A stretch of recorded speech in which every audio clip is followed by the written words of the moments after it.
Kenya, the gateway to East Africa, home of some of the world's most beautiful sights and sounds. Glistening tropical beaches, majestic Mount Kenya, and vast safari parks packed with all the game that one could imagine.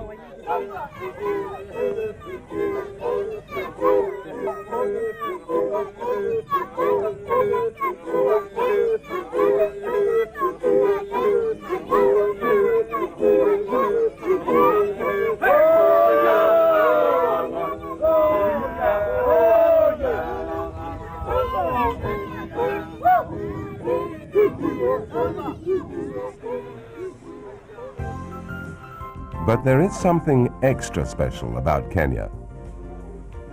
There is a sound that makes every Kenyan feel at home, and a taste shared by millions throughout the world. And it is Kenya's single largest export contributor and employer.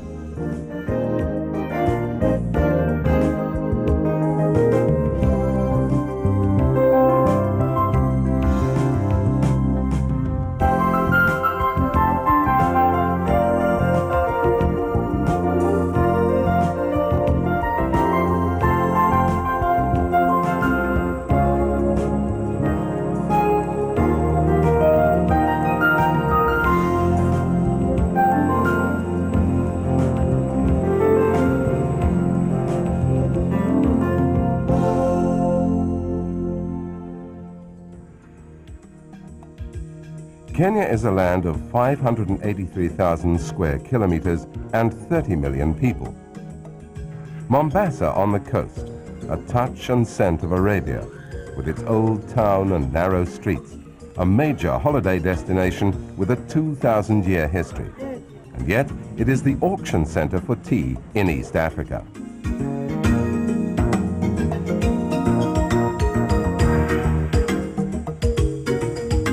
Inland, the cradle of mankind, the Great Rift Valley. This is where archaeologists have discovered some of the earliest traces of mankind.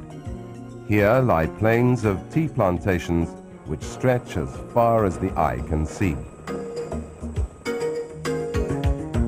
Mount Kenya is the second highest mountain in Africa at over 5,000 meters above sea level, and from it the name of the country is derived. The mountain is snow-capped all year round and yet lies in the central highlands on the equator. At the foot are rolling tea plantations, a dark green carpet of enormous value to Kenyans. The capital is Nairobi, which grew around the railhead of the line built almost 100 years ago. It is now a bustling city whose people speak one of the 45 different languages. Kiswahili, which originated on the coast, is the national language, and English is also widely spoken. Nairobi is the seat of the Tea Board of Kenya, which regulates the tea industry. The Tea Board operates under the Ministry of Agriculture. Its membership comprises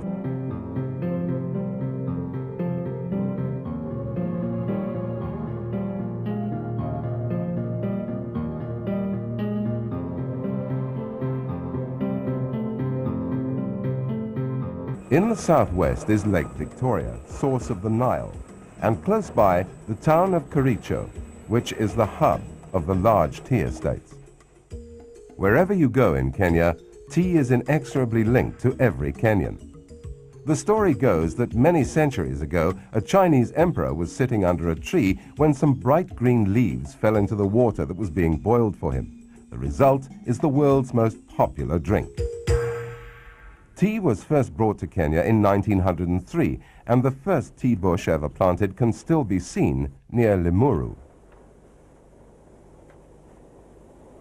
Planting of tea on a commercial scale was started in the early 1920s. The Kenyan tea industry has shown increased growth in both production and exports over the last 30 years. Today, the country is among the top 3 producers of black tea in the world, producing more than 257,000 tons per annum, and provides a livelihood for more than 3 million Kenyans. Many a cup of black tea drunk in the world contains at least a little of that special Kenyan tea. This is the story of one of the most fascinating and vital industries in the world. As with all food and beverages, the ongoing story of tea begins in the laboratory and nursery of the Tea Research Foundation of Kenya.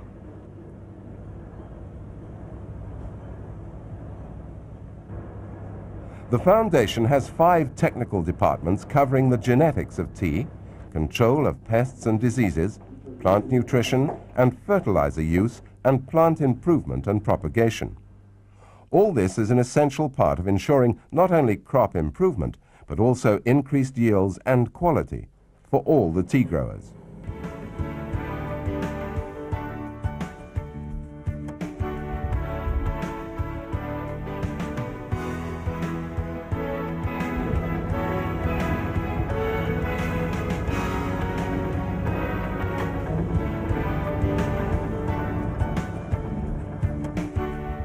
In order to produce suitable clones that become seed bearers, grafting of young plants to old rootstock is carried out.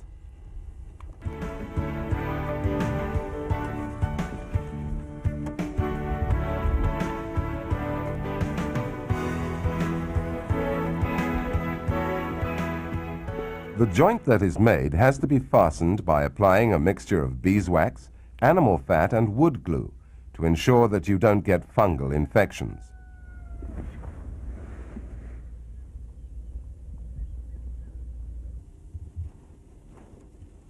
And after a year and 4 months, this is what a joint looks like. Pollination is also an important part of improving new rootstock. Here an immature flower is opened up and the male is emasculated away in order to use the pollen donor from an elite plant.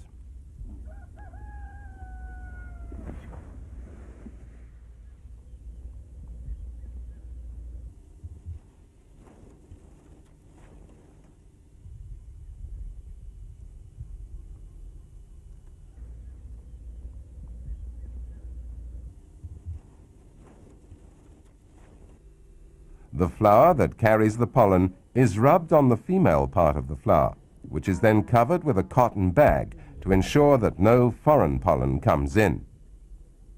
After a few months, the flower grows and produces a food capsule containing up to 4 seeds. All this is the essential part of the process of producing new clones and new rootstock.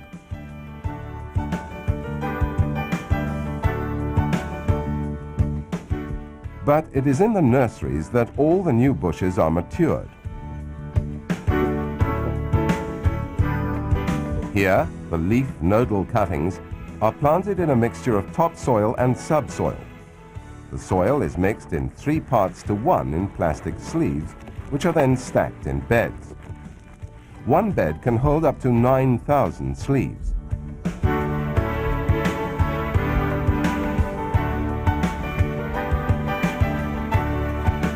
These cuttings are submerged in water and then planted in the sleeves under shade.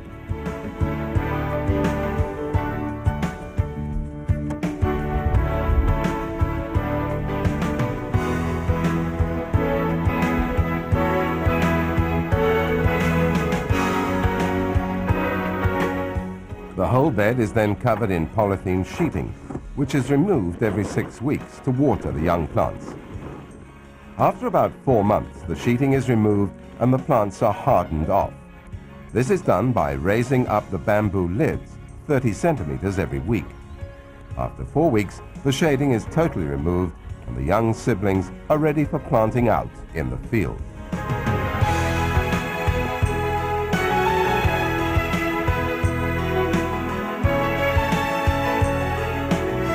Clones are planted in the regions of high altitude with a climate which is perfectly suitable for tea.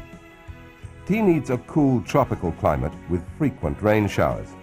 It takes about 3 years before a tea plant becomes mature enough for plucking. In the tea-growing regions of Kenya, hardly a day passes without some small shower to freshen the green carpet. Tea is basically a tree that is pruned every 4 years to keep it in the form of a bush at table height. A tea field is a vast, lush green table ready for harvesting throughout the year.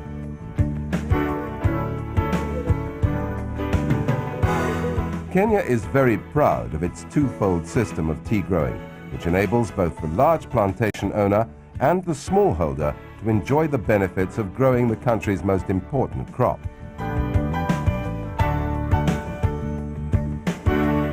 West of the Great Rift Valley lies Kericho, which is in the middle of the large tea estates.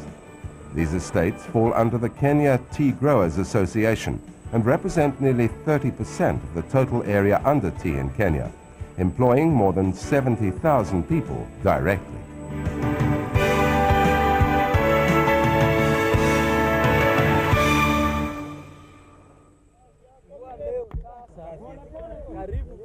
Sangwe hallelujah, sangwe yes hallelujah, hallelujah, sangwe yes hallelujah, sangwe hallelujah. The art of plucking tea has developed over many centuries and is handed down through the families that arise each morning to bring the green gold to the millions around the world who enjoy tea. Within the estates, the pluckers live on the farms and pluck the tea all year round. The plucker harvests manually and selects 2 leaves and a shoot at a speed that has to be seen to be believed.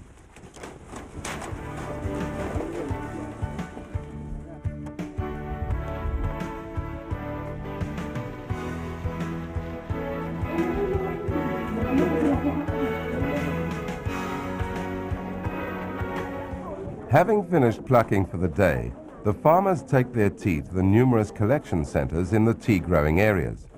This is the time to laugh and joke and meet other workers from the fields.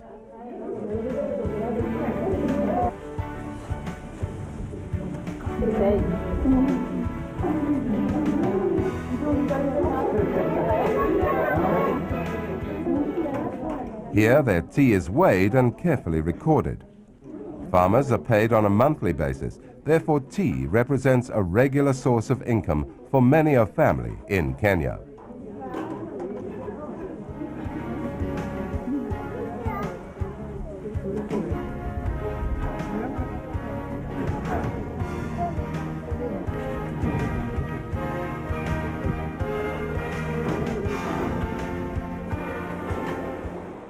On arrival at the factory, close to the plantations and smallholdings, the tea is first delivered to what is known as the withering section.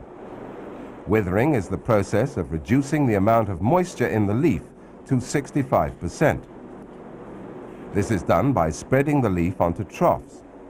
Withering takes up to 12 hours, depending on the amount of moisture in the leaf.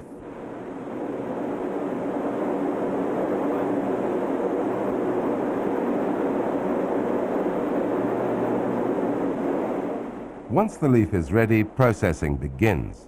The first stage is the crushing of the leaf through the rotor vane, followed by CTC, cutting, tearing and curling. These 3 stages ensure that the leaf is fine enough to undergo fermentation.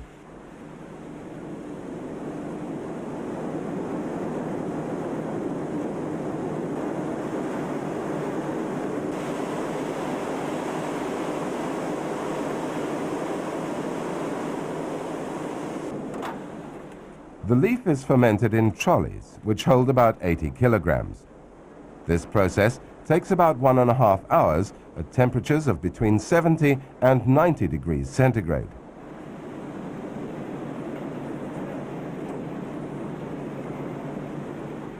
During this stage, the leaf is forked to ensure even fermentation.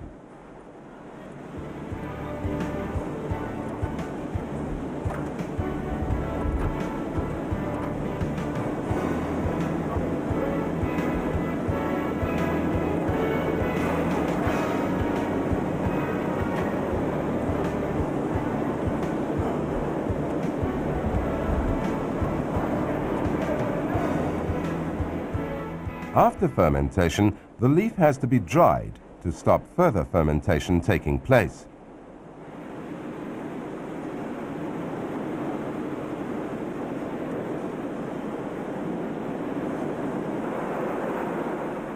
The leaf is fed into the steam dryers at temperatures of between 110 and 135 degrees centigrade for 30 minutes. This is now classified as unsorted made tea.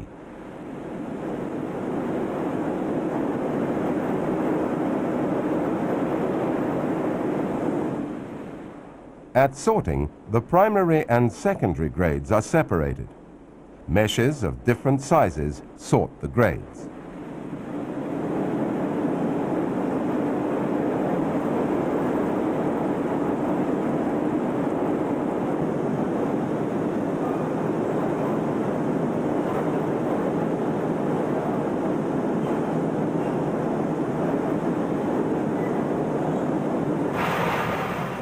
Primary grade teas are mainly packed in multi-wall paper sacks, while secondary grade teas are packed in poly bags. Tea is packed in weights according to its grade.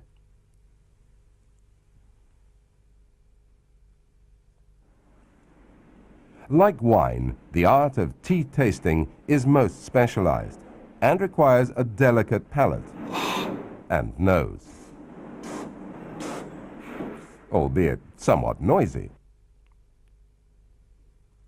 Once packed, the tea is transported to warehouses in Mombasa, where it is auctioned.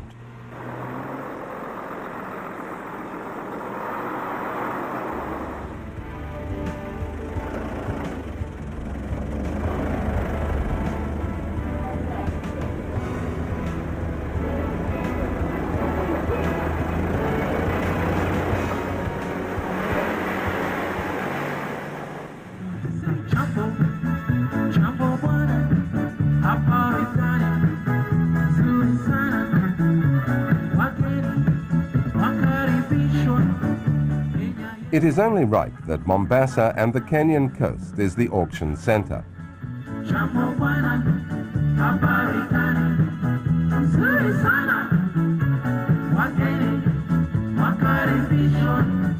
The city of Mombasa was first inhabited by Arabs from the north and then by the Portuguese.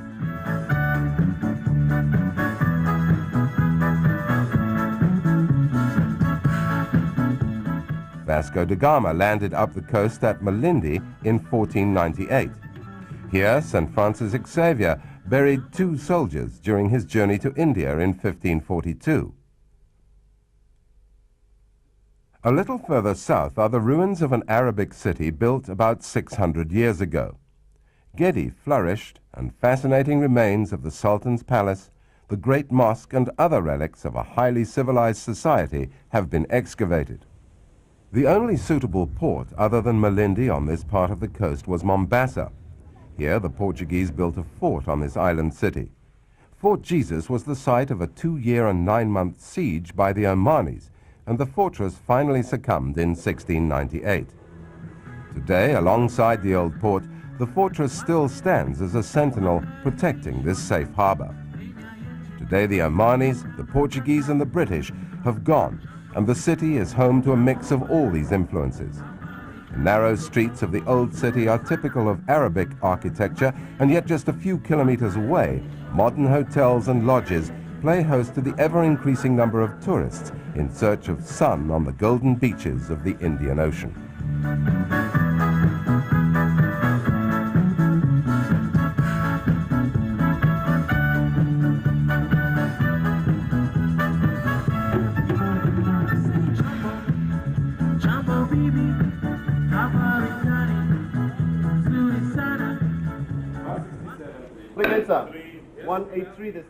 Each Monday, the buyers assemble at the auction in Mombasa. This is the second largest tea auction center in the world and serves all the East and Central African tea-producing countries. This time to Lipton on 56, to DK 20, and again, sir.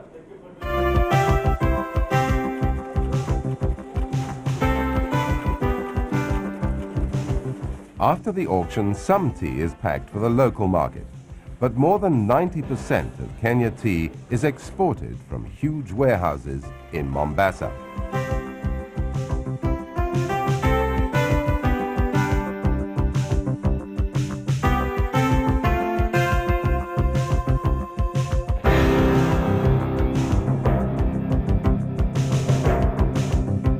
The green gold of Kenya is now the leading agricultural foreign exchange earner. Kenya tea is consumed all over the world. The leading importers of Kenya tea are the United Kingdom, Pakistan, Egypt, Sudan, and the USA.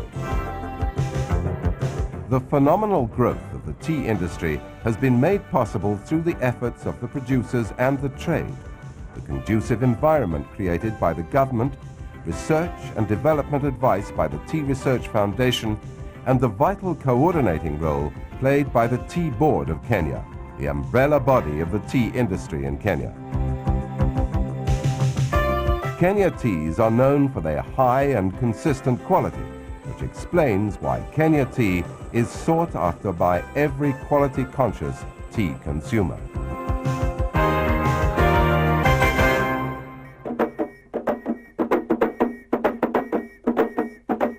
This is Kenya.